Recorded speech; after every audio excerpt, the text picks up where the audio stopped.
Programme timeline सां गॾु आहियां असद मुमताज़। नाज़रीन, सेनेट जे चूंडुनि में अॼु इलेक्शन ट्रिब्यूनल कराची फैसल वाबडा खे इन करे छॾियो जॾहिं त इलेक्शन ट्रिब्यूनल लाहौर जेको आहे उहो नून लीग जे सेनेटर परवेज़ रशीद खे सेनेट जे चूंडुनि खां ॿाहिरि कंदे उनखे नाहिल करार ॾिनो आहे। अॼु प्रोग्राम में इन ते ॻाल्हाईंदासीं, गॾो गॾु ॻाल्हाईंदासीं इन 75 डेस्का जे हवाले सां जेके बदनज़मी थी आहे उन में अॼु रिटर्निंग ऑफिसर इलेक्शन कमीशन में पंहिंजी रिपोर्ट जमा कराई आहे। उन रिपोर्ट में तफ़सीली चयो वियो आहे त 20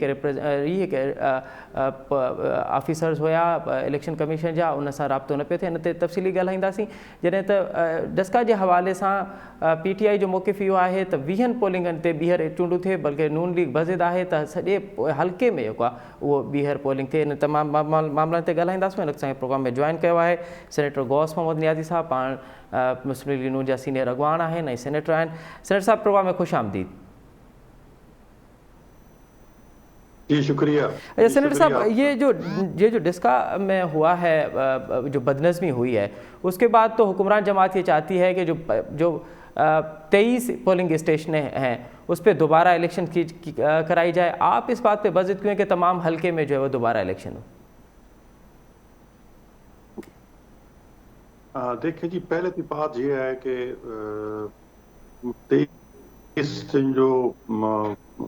23 पोलिंग स्टेशनों में जो दोबारा जरूरत पेश आ रही है, वो क्यों पेश आ रही है?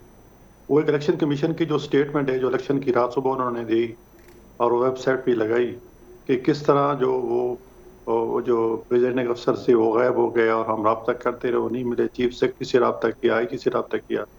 पहले तो उस पर बात होनी चाहिए ना, उनको हक़ाइक़ का पता चलाना चाहिए, कौम को पता चलना चाहिए कि आखिर क्या वजह बनी, 23 पुलिस स्टेशन क्यों गायब हो गए थे, किसने गायब किया था। और जो उस वक्त काउंटिंग के वक्त हमारे जो पोलिंग एजेंट्स को जो फॉर्म 45 दिया गया और जो बाद में रिटर्निंग अफसर को पहुंचा, उसमें क्यों डिफरेंस है। तो ये इस बात पता लगाना चाहिए कि जो चोरी और जिसने डकैती।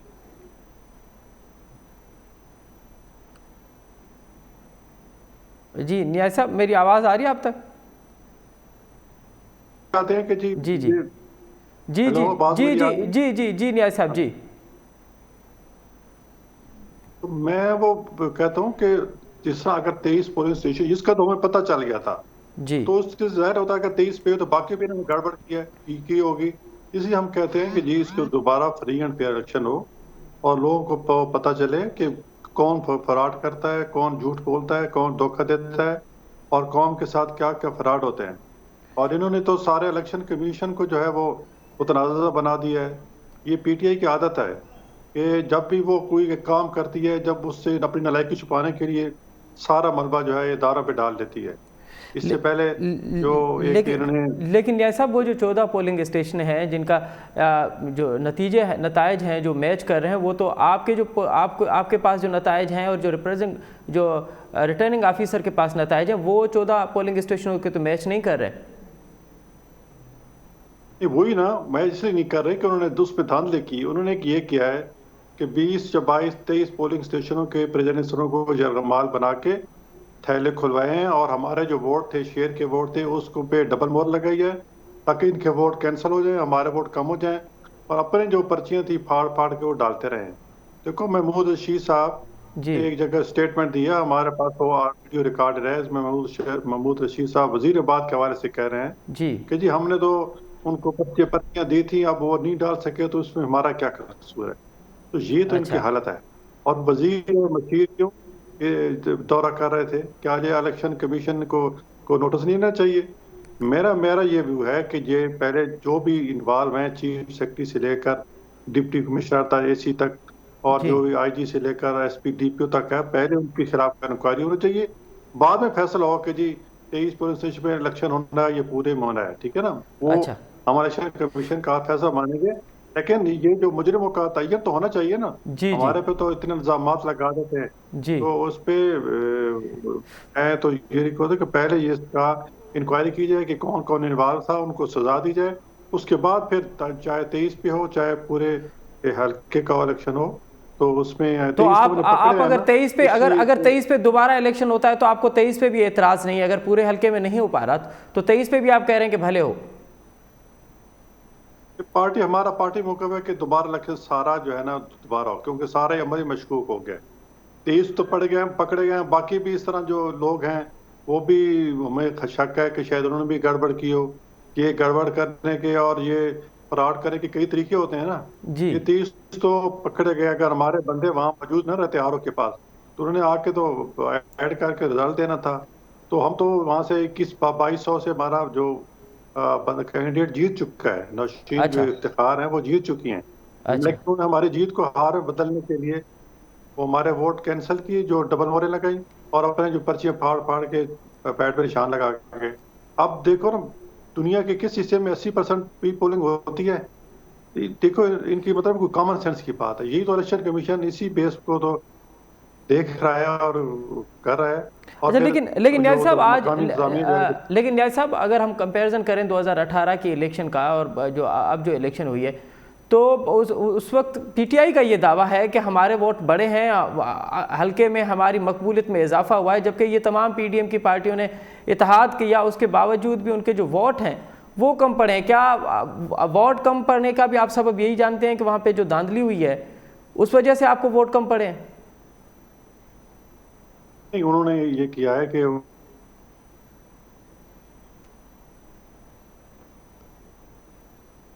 जी जी जी जी न्याय साहब। और फायरिंग कराएगी ताकि लोग डर जाएं और लोग बाहर ही ना निकलें, अच्छा। और अपने लोगों को ये निकालते रहे। तो हमारे जो वो देखो, जो बाई इलेक्शन होता है हमेशा उसको हुकूमत की चूंकि सरपरस्ती होती है तो हुकूमत अक्सर जीतती है। लेकिन मैं तो सलाम पेश करता हूँ इसका कि लोगों ने के इस प्रेशर के बावजूद निकले। और आप देख रहे हो कि जो पुलिस स्टेशन के बाहर कितना रश है आवाम का, और वो नारे लगा रहे हैं कि हमें उनमें वोट डालना है। 4 बजे से पहले ही दरवाजे उन्होंने बंद कर दिए। कभी वो अंदर बैठ के तो ये कि जी हालात खराब हैं, हमारे 2 बंद फायरिंग करके 2 बंदों को उन्होंने मरवा दिया है। तो ये कि उन्होंने देख टेक्ट इस्तेमाल किए हैं और ये इलेक्शन डिले ताकि लोग बाहर ना निकलें, टर्नओवर कम हो। अब ये कि किसी मतलब 80% हल्कों में तो 30-35% पोलिंग हुई है, और इनके जो 20 में उनमें 80% तक पहुंच गया है, तो जाहिर। अच्छा अच्छा न्याय साहब, एक बुनियादी सवाल ये है कि उसी दिन दीगर हलकों में भी इलेक्शन हुई है। वज़ीराबाद में आप 2 सीटों से जीत गए हैं, नौशहरा में आप जीत गए। फिर जी आखिर मुझे ये फिर आखिर ये डिस्का इतना इतना इस पे इतनी रिगिंग और इसको इतना हाईलाइट करने की क्या ज़रूरत थी? नहीं देखो, वो चीज हमने कौम को बताना तो था ना नहीं कि नहीं, वहाँ कौम के साथ नौशहरा क्या में भी तो मजाक आप हो रहा जीते है। ना। नहीं, मेरा सवाल ये है न्याय साहब के, नौशहरा में भी इलेक्शन हुए, जो भी इलेक्शन हुए, लेकिन इतने गड़बड़ नहीं हुई। वजीराबाद के 2 हलकों में भी हुई। फिर डस्का इतना मतलब वहाँ इतनी कशीदगी की क्या सबब थे? देखो यहाँ ये मुख्तलिफ वजूहात बताते हैं। डस्का में तो हमारे लोगों ने पकड़ ली है, वजीराबाद में भी हमारा वो कैंडिडेट काफी मार्जिन से जीत रहा था। इसके बावजूद हमें इनकी धांधली की बदौलत हमारा 5,000 से जीता है सिर्फ। तो यहाँ तो हम जीत रहे थे, और फिर इलेक्शन कमीशन खुद कह रहे हैं भाई हमारा नहीं, हम ही दावा कर रहे हैं। ये तो इलेक्शन कमीशन के आपने वो जो वेबसाइट पे जो लगाया है वो जरा पढ़ लें। जी एक एक लफ्ज जो है वो पढ़ने के काबिल है।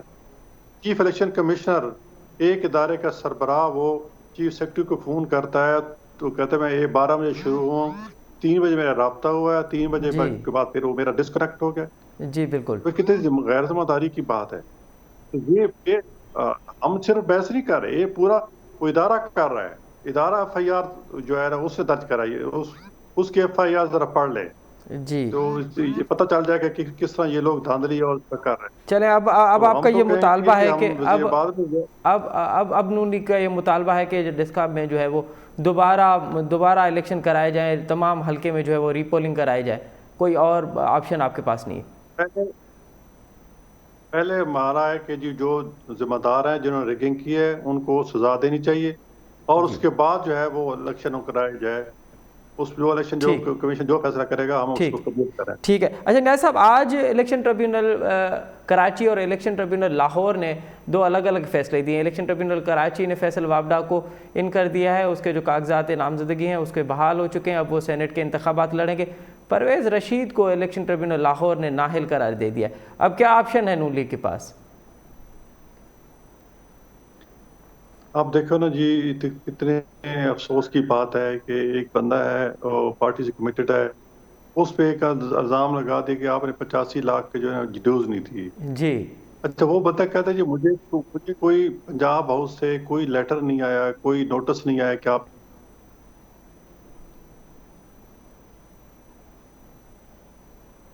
जी परवेज साहब, न्याय साहब जी। लाजत में हैं। जी तो उसमें आप अगर पंजाब हाउस में कोई गया भी हूँ तो मेरे जो चार्जेस बनते थे मुझे नोटिस देते, मुझे बुलाते, फोन करते कि आपके इतने ड्यूज हैं, तो मैं जमा करा देता। तो वो कह रहा मैं अब भी मेरे पास पैसे हैं, मुझे बताएं। जी जी, न्याय साहब मेरी आवाज़ आ रही है आप तक? जी बहुत शुक्रिया, बहुत शुक्रिया सेनेटर न्याजी साहब हमें वक्त देने के लिए। नाज़रीन, नवां नून लीग जे सेनेटर गौस न्याजी जूं ॻाल्हियूं ॿुधियूं, उन्हनि चवण त ॾिसकायो कोई इलेक्शन थियो आहे उहो हिकु त रिगिंग थी आहे, हाणे उहा वाज़े तौर ते अची वई आहे। इलेक्शन कमीशन इन ॻाल्हि जो इतराफ़ कयो आहे त उते हिकु बदनज़मी थी आहे, उहा रिगिंग जी सूरत में आहे। उन सूरत में नून लीग जो मुतालबो आहे त सिर्फ़ु 23 पोलिंगनि ते न बल्कि तमामु हल्के में जेको आहे उहो ॿीहर इलेक्शन थिए, बल्कि उनखां अॻु में बि जेके ऑफिसर्स मुलविस रहिया आहिनि इन में, जेके इन रिगिंग में शामिलु रहिया आहिनि, उन्हनि खे तयन कयो वञे, उन्हनि खे सज़ाऊं ॾिनियूं वञनि, ऐं बाद में वरी तमामु हल्के में पूरे हल्के में ॿीहर इलेक्शन कराए वञे। हिते वठंदा नंढी साईं, साईं खां पोइ प्रोग्राम में ॿीहर हाज़िर थींदासीं। नज़री प्रोग्राम हिकु दफ़ो ॿीहर अव्हांखे भलीकार। सेनेट जे चूंडनि खां अॻु में ई हुकुमरान जमात तहरीक इंसाफ़ जे पार्टी अंदरि ॾफेड़ साम्हूं खुली साम्हूं अची वियो आहे। अॼु सिंध जे अॻूणे वॾे वज़ीर ऐं PTI जे सीनियर अॻवान लियाकत जोतई प्रेस कॉन्फ्रेंस कंदे इंकशाफ़ कयो आहे त सैफुल्ला अबड़ो खे 35 करोड़ जे एवज़ सेनेट जी टिकट ॾिनी वई। ॿिए पासे सां ॾिसूं था त बलूचिस्तान जे तालीम वारे वज़ीर ऐं बलूचिस्तान में PTI जे पार्लियामानी अॻवान रिंद साहब, उन बि इहा यार मोहम्मद रिंद, उन बि इहे शिकायतूं कयूं आहिनि त हू पार्लियामानी अॻवान आहे, बल्कि वज़ीर आज़म वटि 5 मिनट बि उन सां मुलाक़ात लाइ कोन्हनि। सेनेट जी चूंडनि जे हवाले सां बलूचिस्तान सां तहरीक इंसाफ़ ज़ुल्म पई करे। ॿिए पासे सां ॾिसूं था त पेशावर में गुज़िरियल वज़ीर आज़म जो इजलास थियो, उन इजलास में 20 PTI जा मेंबर ग़ाइबु हुया।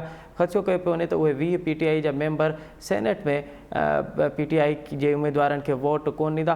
इन तमामु तर मौज़ू ते ॻाल्हाईंदासीं ऐं गॾोगॾु ॻाल्हाईंदासीं त सिंध में अपोज़िशन अॻवान हलीम आदिल शेख जी गिरफ़्तारी ते पिणु अपोज़िशन जी पार्टियुनि अॼु शदीद एहतजाज रिकॉर्ड करायो आहे ऐं उन स्पीकर खां इहो मुतालबो कयो आहे त हलीम आदिल शेख जा प्रोटेक्शन आर्डर जेके आहिनि उहे जारी कया वञनि। इन्हनि तमामु मौज़ुअनि ते ॻाल्हाइबो। हिन असांखे प्रोग्राम में जॉइन कयो आहे पीपल्स पार्टी जे सेनेटर जनाब सेनेटर ज्ञानचंद साहब। सेनेटर ज्ञानचंद साहब, प्रोग्राम में ख़ुश आमदीद।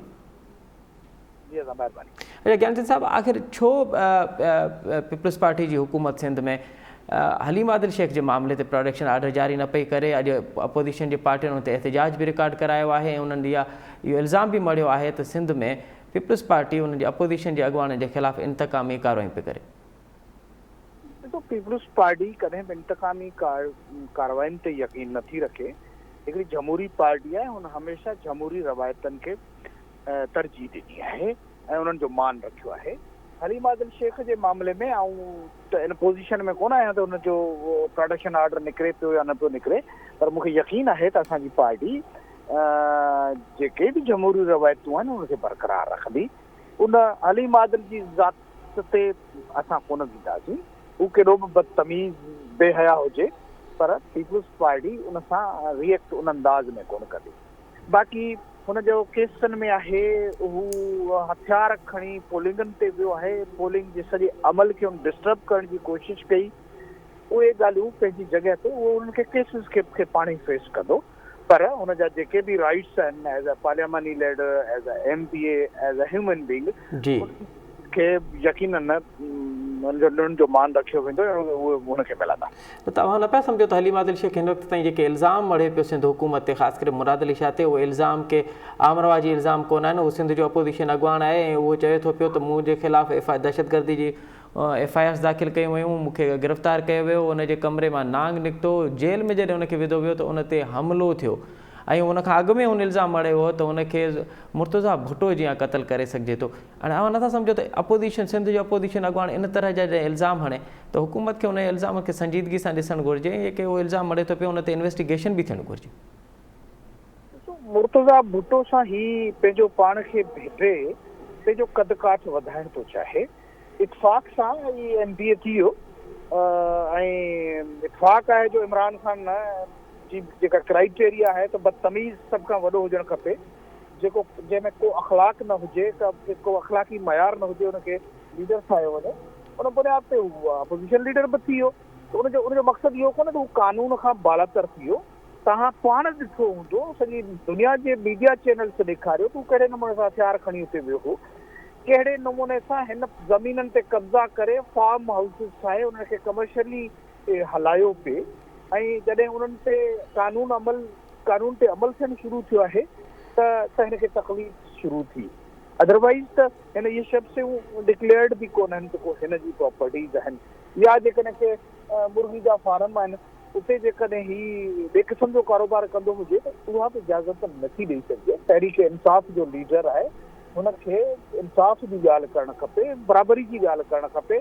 इहो हिनखे सोहे ई कोन थो त हू हरू भरू जो सिंध गवर्नमेंट ते इल्ज़ाम हणी पाण जेको सो कानून जी ख़िलाफ़ वर्जी कंदो। न पर हुन जो त इहो बि इल्ज़ाम आहे त छाकाणि त हू असेंबली जे अंदरि ऐं असेंबली जे ॿाहिरि आवाम जी आवाज़ बणियल आहे, हू हुकूमत ते जेके हुकूमत जा नाजाइज़ कम आहिनि उन ते हू खुली तनक़ीद पियो करे। हू बंदि पियल स्कूलनि में ॾेखारे थो पियो त बंदि पियल स्कूलनि में माल ॿधो पियो आहे। हू पुल आवाम खे सोशल मीडिया जे ज़रिए ॾेखारे थो पियो त रस्ता टुटरा पिया आहिनि, पुलूं टुटरूं पियूं आहिनि।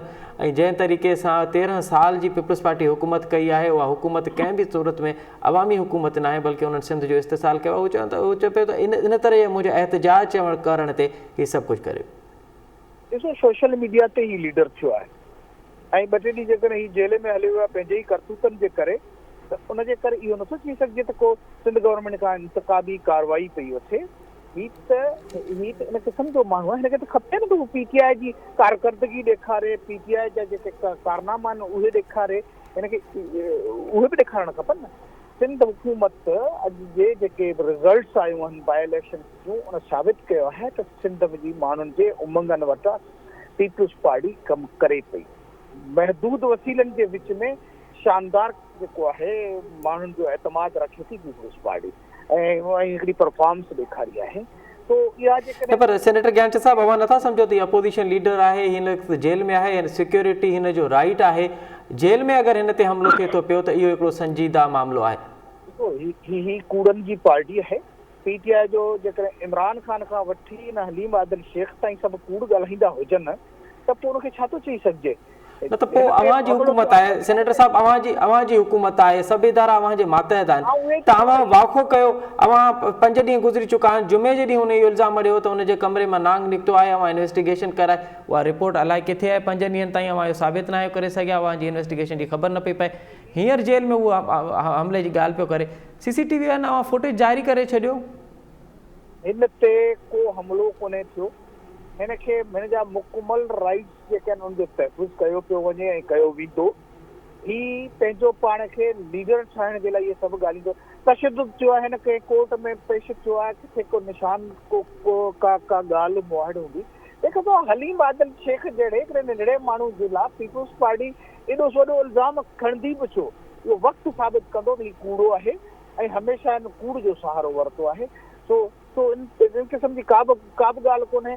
हीउ पंहिंजो पाण खे पंहिंजे कद खां मथे ॻाल्हियूं करे हीउ पंहिंजो पाण खे लीडर साबित करणु थो चाहे। कब्ज़ा माफ़ी जो माण्हू आहे, हीउ बदतमीज़ आहे, बेहया आहे, उनखे कॾहिं बि इहो मौक़ो कोन थो मिली सघे। कानून में करण जी इजाज़त सिंध गवर्नमेंट करे बि कोन्हे। ठीकु आहे। ऐं सेनेटर ज्ञानचंद साहब, हाणे असांखे PTI जे अंदरि त ॾफ़े नज़र अचे थो पियो। काल गुज़िरियल ॾींहुं वज़ीर आज़म जेको पेशावर में इजलास कयो उन में बि 20 मेंबर ग़ाइब आहिनि।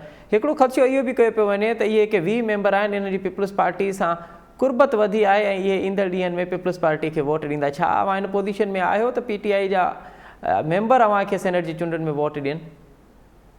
ॾिसो, पीपल्स पार्टी हिकिड़ी जमहूरी पार्टी आहे। पीपल्स पार्टी रवायतनि जी अलमबरदार आहे।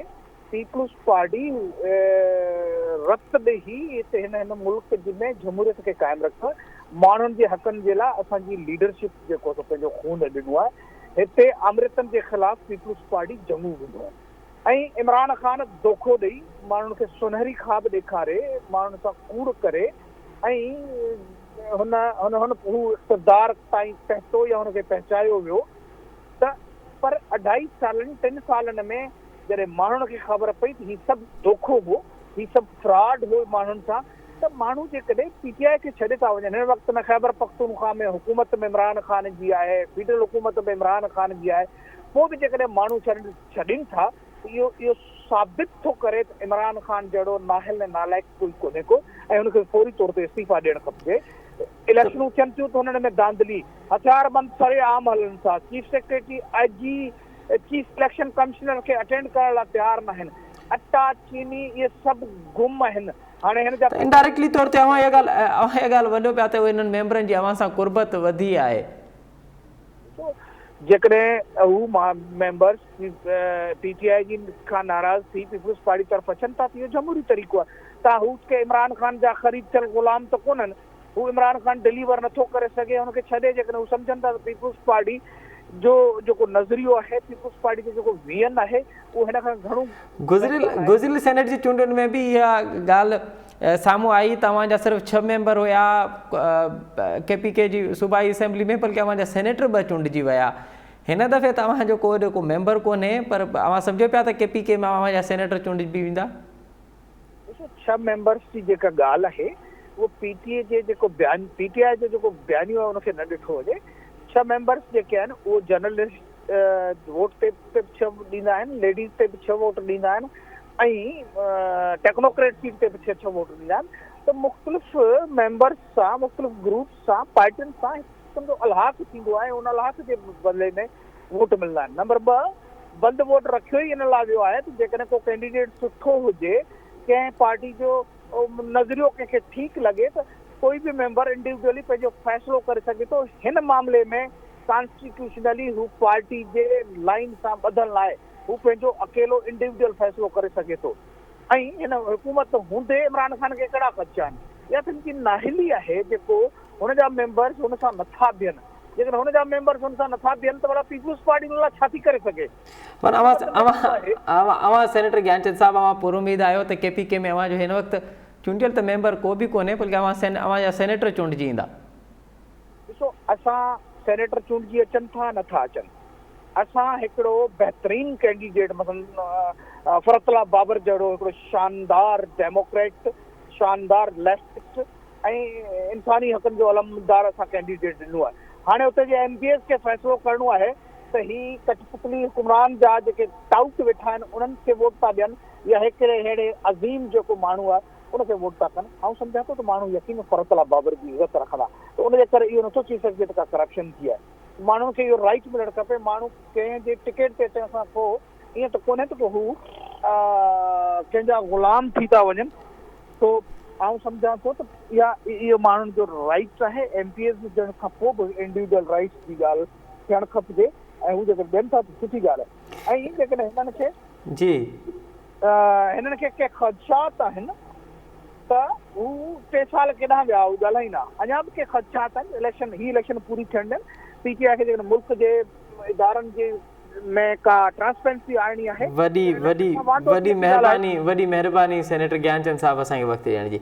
नाज़रीन, अवां पीपुल्स पार्टी जे सेनेटर ज्ञानचंद साहब जो तजुर्बो ॿुधो। हुन चवणो आहे त भले असांजो KPK में हिन कोई चूंडियल MP न हुजे, बल्कि असांखे उमेद आहे त हुतां असांजा सेनेटर ज़रूरु चूंडबा ऐं पंहिंजो इहो MPs जो जेको KPK जा जेके MPs आहिनि उन्हनि जो इहो राइट आहे त उहो कंहिंखे बि पंहिंजो वोट ॾियनि। ऐं जेको असां फरतुल्ला बाबर जी जेका चूंड कई आहे सेनेटर ते, उहो सेनेटर उतां जो मक़बूल तरीन उमेदवार साबित थींदो। हाणे ॾिसणो इहो आहे त KPK में जेके नाराज़ उमेदवार आहिनि उहे उन्हनि जो पीपुल्स पार्टी केतिरो फ़ाइदो थी वठे ऐं उहे वोट वठण में कामयाबु थिए थी या न। बल्कि PTI जे अंदरि जेको डफेड़ साम्हूं आयो आहे असांखे अॼु लियाकत जतोई जी सूरत में, यार मोहम्मद रिंद जी सूरत में, गुज़िरियल ॾींहुं पेशावर में वज़ीर आज़म जे इजलास में PTI जा KPK सां तालुक़ु रखंदड़ 20 मेंबर गाइब हुया। छा इहो PTI जे अंदरि सेनेट डफेड़ जेको आहे उहो सेनेट जी चूंडुनि ते केतिरो असरअंदाज़ थींदो, इन ते इहो तर्जो वठंदासीं। हिन वक़्तु असांखे मुल्क जॉइन कयो आहे मुल्क जे नाले वारे तर्जे निगार ऐं कॉलमिस्ट जनाब सलमान आबिद साहब।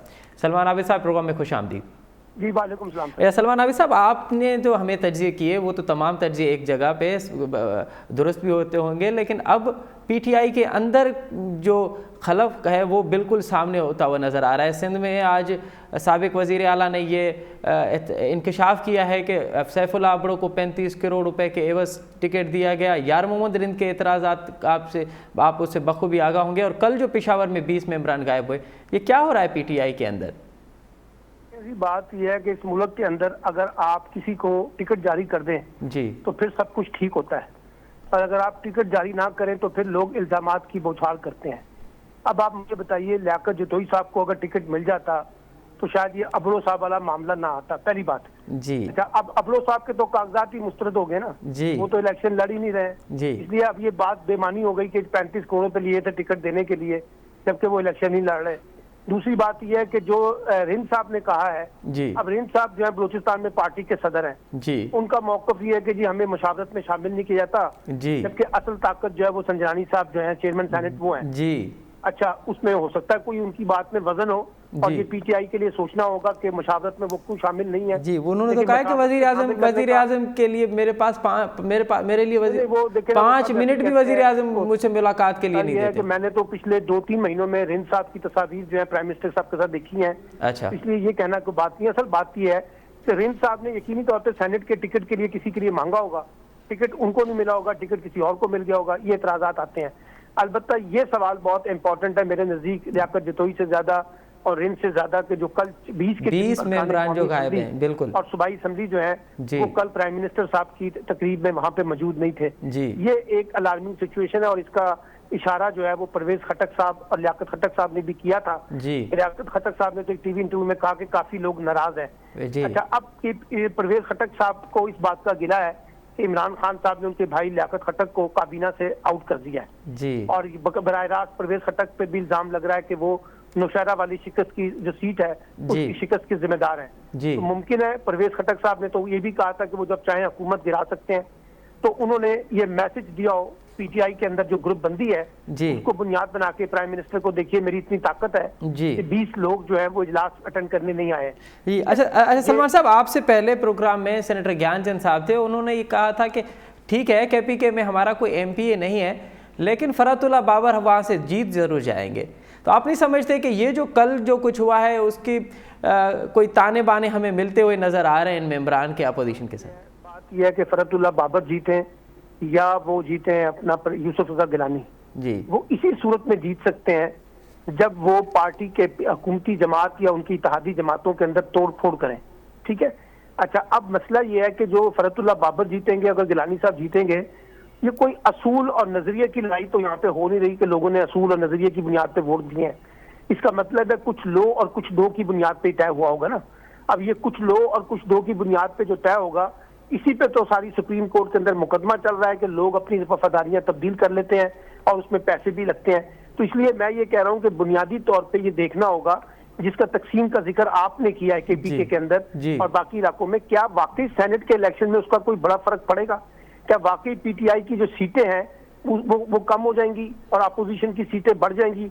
अगर ऐसा होता है, इस मफरूजे को मान लिया जाए, तो फिर सेनेट का इंतखाब तो जो है वो एक बहुत बड़ा झटका होगा हुकूमत के लिए। लेकिन अगर ये कुछ नहीं होता तो फिर सेनेट के इंतखाबात के बाद इमरान खान साहब ज्यादा ताकत के साथ सामने आएंगे ना।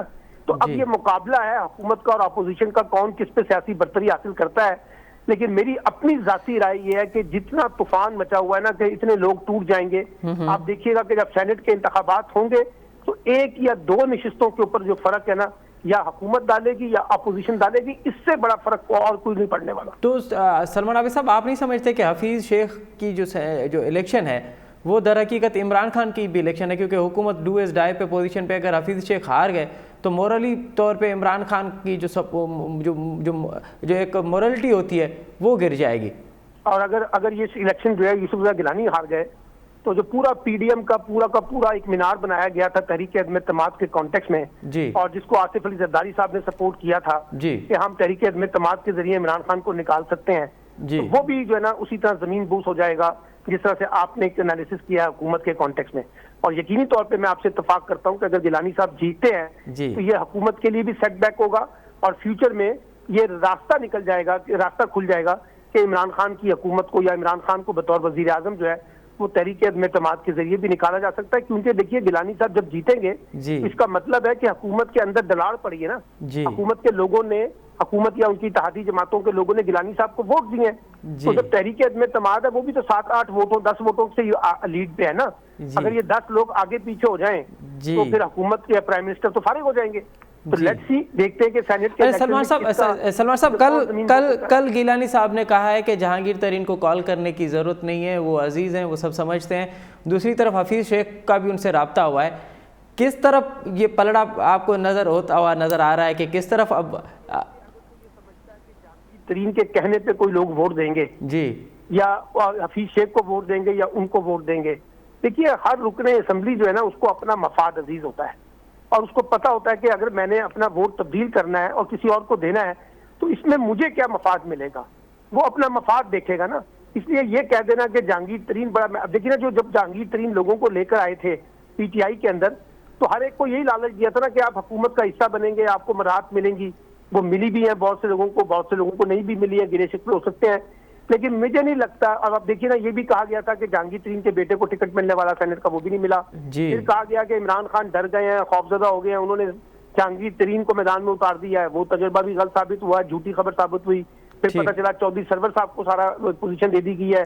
फिर खबर ये आई कि गिलानी साहब का और जहांगीर तरीन का राब्ता हुआ है, उसकी भी दोनों ने तरदीद कर दी। इसलिए मैं समझता हूँ कि अभी हमारे मीडिया में भी बहुत एक तूफान मचा हुआ है इस बारे में। अच्छा, लेट्स सी, हम देखते हैं कि वाकई कोई बहुत बड़ी तब्दीली सेनेट के इंतखाबात में पीटीआई के लिए आती है, कोई बहुत बड़ा धचका लगता है, और अगर नहीं लगता तो फिर ये अपोजिशन की जो तहरीक है, लेकिन ना बड़ा सिंपल सा फार्मूला। चलो, ये मतलब आप ये कह रहे हैं ये दोनों, ये सेनेट के जो इलेक्शन है वो दरहकीकत टेस्ट होगा दोनों के लिए, पीडीएम के लिए भी और होगा, और दोनों का मुस्तकबिल डिटरमिन करेगा कि दोनों कहाँ खड़े हैं फ्यूचर में, चाहे वो हुकूमत हो चाहे वो अपोजिशन। बहुत शुक्रिया, बहुत शुक्रिया, बहुत शुक्रिया सलमान आबिद साहब वक्त देने के लिए। नाज़रीन, वनाले वाले तर्जे निगार कॉलमिस्ट सलमान आबिद साहब तर्जो ॿुधो तो सेनेट जी इलेक्शन जेका है उहा ॿिन्ही पासे जो फ़ैसिलो कंदी त हाणे पीडीएम जी मूवमेंट उहा केतिरी असरअंदाज़ थींदी हुकूमत लाइ, ऐं अगरि हुकूमती उम्मीदवार हफ़ीज़ शेख हारिजी वञे थो त पोइ उहे मुश्किलातूं इमरान ख़ान सां बि ईंदियूं, ऐं पोइ हिकु अदम एतमाद वारी अपोजिशन जी हिकमत अमली आहे उहा बि खोली साम्हूं ईंदी। हिन सां गॾोगॾु हिकु प्रोग्राम जो वक़्तु पंहिंजी पुॼाणी ते पहुतो। असद मुमताज़ ॾींदा इजाज़त। अल्लाह भाई।